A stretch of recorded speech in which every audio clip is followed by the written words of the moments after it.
Paul Jones, followed by Mike Brady, followed by Roland LeBrun.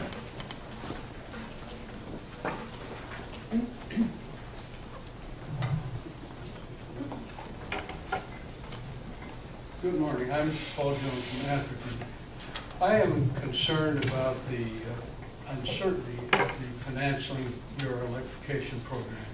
We have two programs that are in considerable stress at the moment, the FTA grant and also the Proposition 1A money, which is under litigation before it can come from high-speed rail.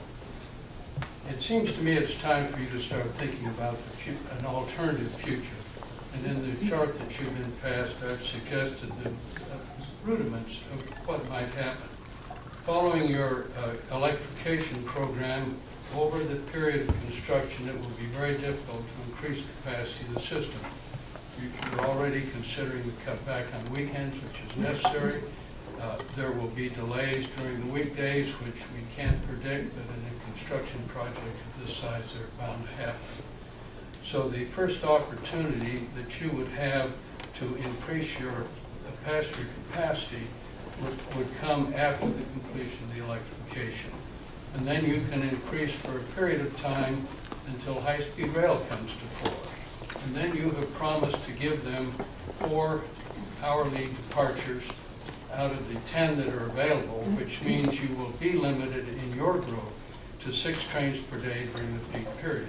That will allow a small increase over today, and that's the limit until someone takes steps to bring 4 tracks or do some other massive change to the system, which would be very difficult and very time-consuming. Jack Ringham introduced the notion of the Tier 4 locomotives, which have been put into service in Southern California. They have the acceleration characteristics of the EMUs that you're buying, and they have 85% less pollution than your current diesels. With those, you could install them and increase over the future to 120,000 passengers per day. Thank you. Thank you. This comment concerns the CBOS system. It should be clear to all of you by this time that CBOS is and has been in trouble for a long time. When large, complex systems of this sort go bad to the point where you need to fire the prime contractor, it's time to start over again. It's a lot of money to scrap, but I think you would find that it is much cheaper to begin anew and do this thing right the next time.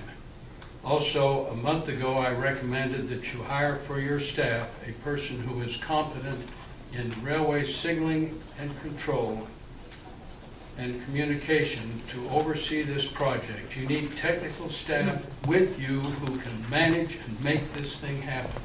And without that, you may never get through it. Thank you.